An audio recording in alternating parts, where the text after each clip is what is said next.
So you will never guess that these chocolate chip oatmeal cookies are actually good for you. And when you give them to your friends, don't let them know what's in them, how many good ingredients and how nutrient dense these cookies are. So we only need our food processor, and we're going to put our ingredients in, do the food processing, and then put them on the cookie sheet and bake them, and that's it. How simple is that? And your friends will be amazed. All right, so let's get started.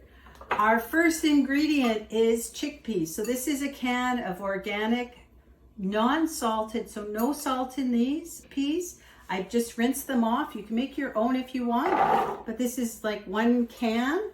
And chickpeas are so nutrient dense. They are full of fiber, which is great for your digestion. And in addition, they help to regulate your blood sugar. They can help you feel full if you're trying to lose some weight. They're good for that. There are so many benefits to chickpeas, and they're actually in here. People will never know they're there. All right, so we are going to add some Medjool dates. So what I've done is I've soaked these for about half an hour in some hot water. I make sure that you take the pits out, because if you don't, you're not gonna like your recipe. So this is going to give you the sweetness in the recipe. And what's great about dates is they are high in fiber, full of nutrients, vitamins, and minerals.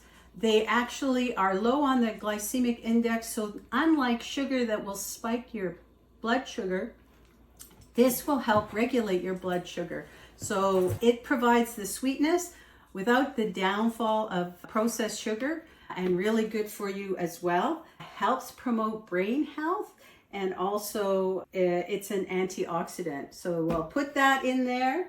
We're going to add some nut butter. So I'm using almond butter. You can use any nut butter.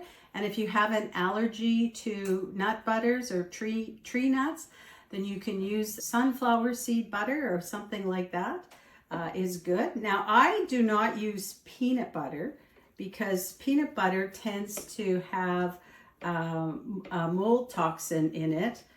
So I stick to the tree nuts, like the almond butter, as my substitute for peanut butter. Now, what I'm going to do now is just blend this up a bit before I put the rest of the ingredients in. So let's get going here.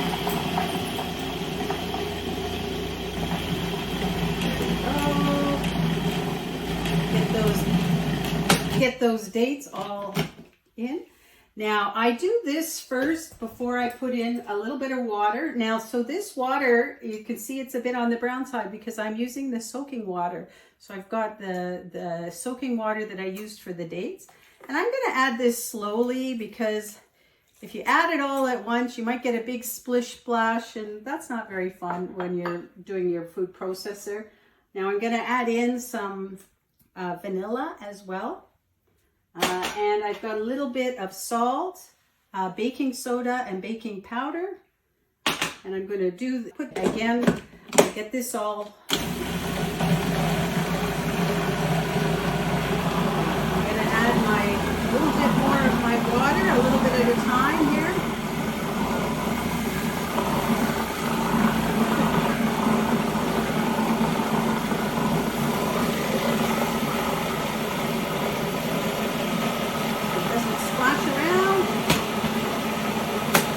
It's looking good. I know it's looking good.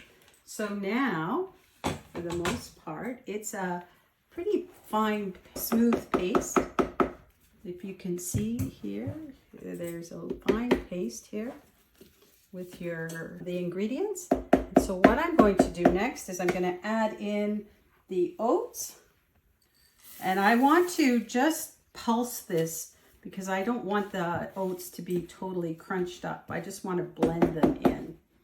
So let me do a pulse on the oats. So blend them in. Looking good. All right. That's pretty much it, other than to add in the chocolate chips. Now these are vegan chocolate chips. They're a dark chocolate, and they do not have any dairy or any sugars added into them. So very, very simple, good. And chocolate is actually a great antioxidant as long as it's dark chocolate. As soon as you make milk chocolate, you end up with a lot of waxes, oils, and sugars in it. So we're really sticking with the chocolate that's good for you. All right. And that is our batter. Easy. Now, how long did that take? Simple, simple, simple. So now what I'm going to do is bring out my cookie sheet.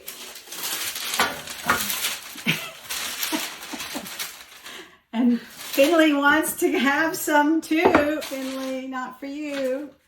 Let's move this over, and I'm just going to take a spoon and add a blob to the paper. Now what happens with these is they don't really spread. How you put them on the sheet is where they stay. So that gives you an idea of what they're going to look like. So I'm just going to put a tablespoon down here. Add that to it.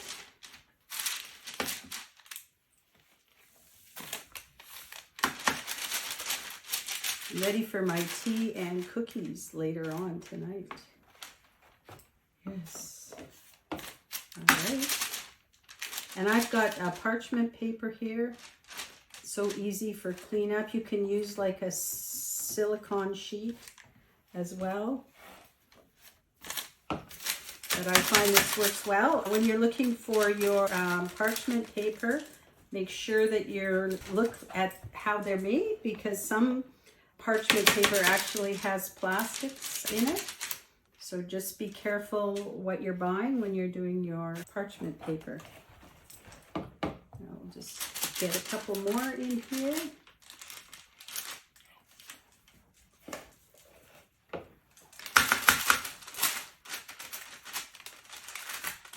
All right. Oops.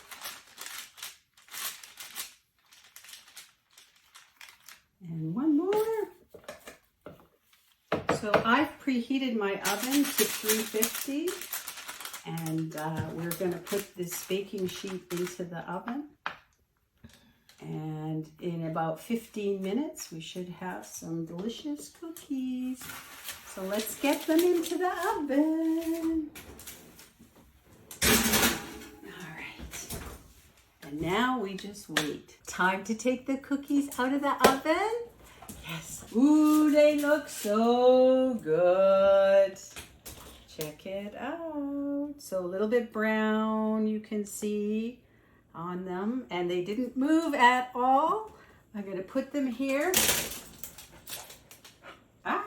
Give them a few minutes to cool, and then we'll be back for the taste test.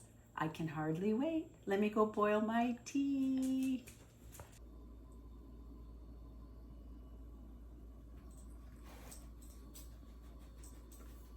So we're ready. Time for the taste test. They look so good. All right, let me pick one up here. And it's time to taste.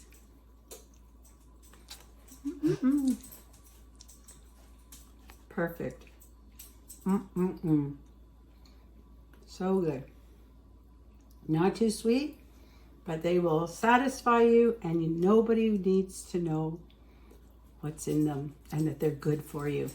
Now, just so you know, you should probably keep them in the fridge so that they last longer if you need them to last longer, and not just keep them out on the counter.